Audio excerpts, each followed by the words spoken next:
äiti se tyttönsä vahtimaan, kyllähän Ieva se juttutti. Sil ei metä silloin kiellot haittaa, kun myö tanssimaan laajasta laitaan. Salivilla hipput, tupput, tapput, äppyt, tipput hiljalleen.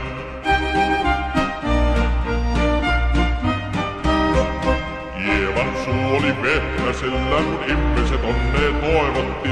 Pää oli märkänä jokaisella, viuru se montuja voivotti. Vaan ei tätä poikoo märkyys haittaa, silloin kun tanssii laajasta laita. Salivilla hipput, tupput, tapput, äppyt, tipput hiljalleen.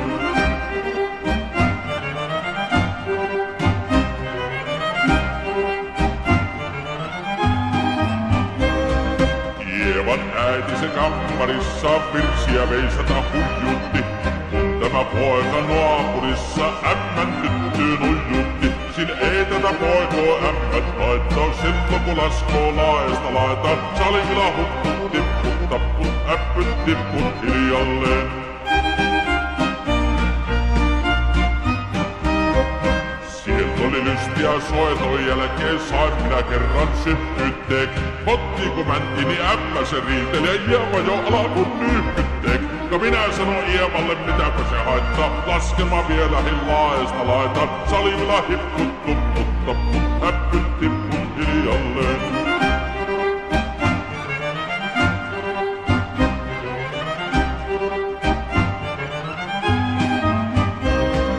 Muorinen sanoi, jotta tukkee suusien ruppesu tervetäs takkoomaan.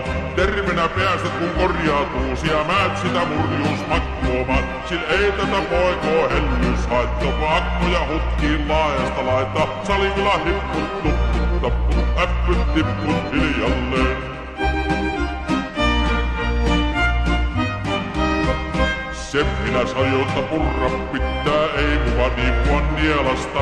Saat mänä ite vaikka lännestä ittää, vaan mie en luovu Ievasta. Sin ei tätä poikoo kainaus haittaa, silloin kun laskoo laajasta laitaan. Salivilla hipput,